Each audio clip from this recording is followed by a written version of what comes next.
So a few months ago, I introduced you guys to some concepts I did for a potential My Little Pony Generation 6, and it seemed like a lot of people really liked that video, which I was happy about because I really liked that video. And there was also a lot that I didn't touch on in that video that I did end up doing some brainstorming for both before and after that I wanted to talk about. I would definitely recommend watching that video if you haven't already, but if you're pressed for time for some reason and this is the last video you get to watch before you die, I made a concept for a follow-up to My Little Pony Generation 5, which logically is My Little Pony Generation 6, that I've decided to name My Little Pony Time to Shine. Thank you so much to this comment, which is about a group of 6 ponies living in a big city trying to make it work, following their dreams, dealing with family problems, getting a job, being a part of the workforce, dealing with the looming threat of a stock market crash. And the 6 ponies that I designed in that video were Trixie Moonbow, Starburst and Summer Solstice,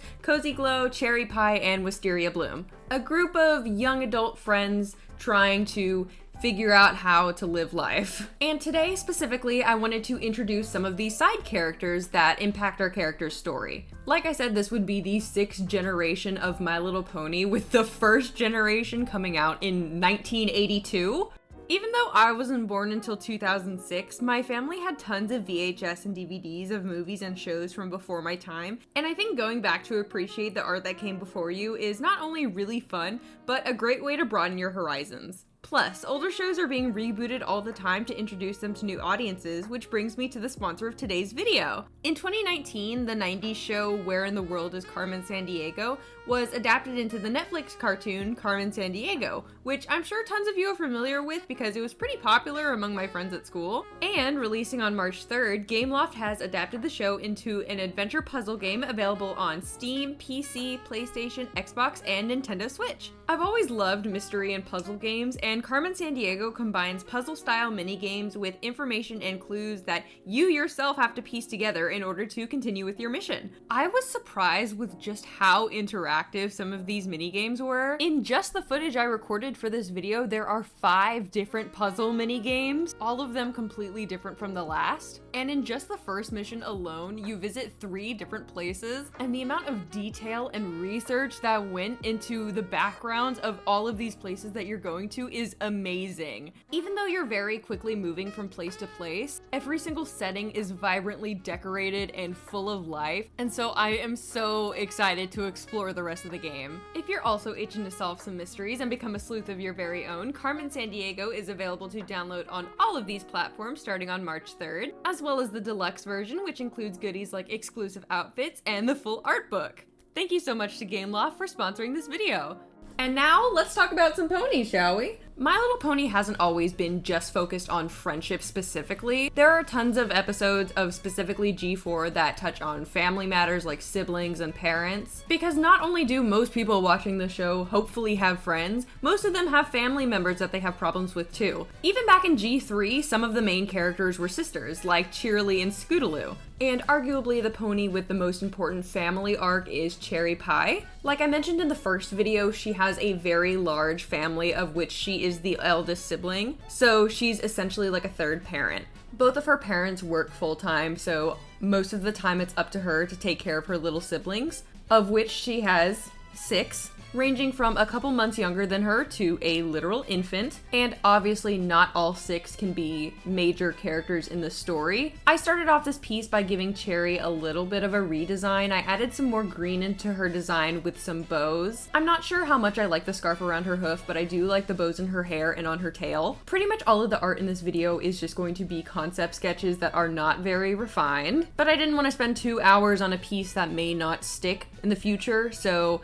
I just let myself be a little bit more messy with these. As for her siblings, the first one that I designed was Apple Bloom, as mentioned in the last video. Apple Bloom does not change a lot from her Generation 4 iteration, other than the fact that she's a little bit older. She's a sophomore or junior in high school, so probably in human years would be about 15 or 16. And she's probably the closest with Cherry out of all of her siblings. She admires her for how hardworking and talented she is and wants to be just like her when she grows up, even though Cherry Cherry doesn't really know what she's doing either. And so I thought making them visually similar would not only convey that they are related, but also adding the pops of green in their designs would connect them visually to show that they have a very close relationship. Next was the sibling who's actually closest to Cherry in age, who is also probably a familiar face for you if you have watched Generation 4. This is Pineapple Pizza. He's also in his late teens, early 20s like Cherry is, but is the complete opposite in terms of personality. He is lazy, he does not want to work, does not want to hang out with his siblings, and is very clearly based on Zephyr Breeze, who is Fluttershy's brother in My Little Pony: Friendship is Magic.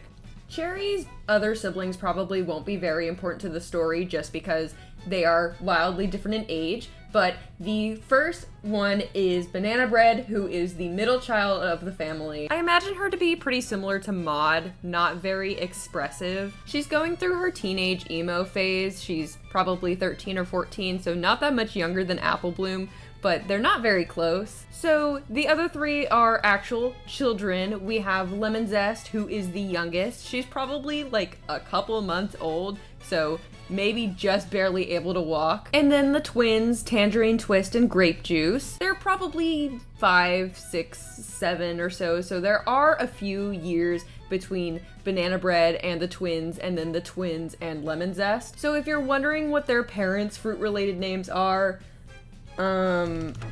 Strawberry Cream and Prickly Pear. Cherry's siblings are the main driving force behind why she doesn't want to leave home to pursue her dreams of becoming a singer. She's kind of the glue that holds her family together, and she knows if she does leave that they'll be fine, but she just wants to be there to experience all of the different moments that all of her siblings are going to have because they're all in wildly different stages of development. She wants to see Apple Bloom graduate high school. She wants to see Lemon Zest go into kindergarten. She wants to see the twins go into middle school. She wants to see Pineapple Pizza get a job. Things she knows they wouldn't fault her for missing, but that she wants to be there for anyway. Anyways, I think that having a bunch of siblings is always such a good visual gag and a really good way to add maturity to a character. I'm definitely not biased as the oldest sibling.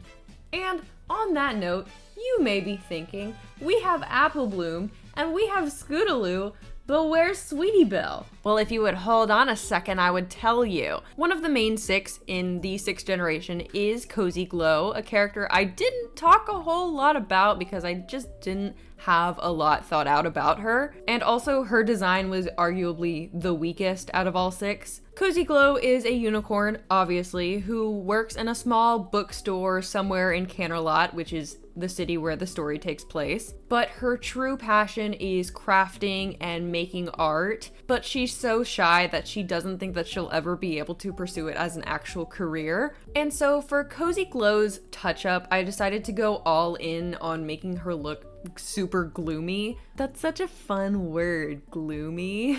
And so I darkened the purple of her pelt and also made her hair white as contrast. I don't know if I'll stick with the white hair because Trixie also has white hair with yellow highlights, but that may just require me revisiting Trixie as well. Y'all tell me what you think. Anyways, on the note of siblings, you may have deduced from context clues that the Sweetie Belle for this story is going to be Cozy Glow's sister. Her name is Bright Belle, and she rounds out the trio of Solstice's friends. And Belle is still spelled the same way, so Belle like the name, B-E-L-L-E. And Bright Belle is the complete opposite of her gloomy and shy sister. She's popular and confident and beautiful. Not things that Cozy Glow is necessarily jealous of, but she does envy Bright Belle's ability to make friends and market herself because she, like Cozy Glow, is into the arts, specifically singing and instruments. But whereas Cozy Glow wasn't brave enough to pursue her passions,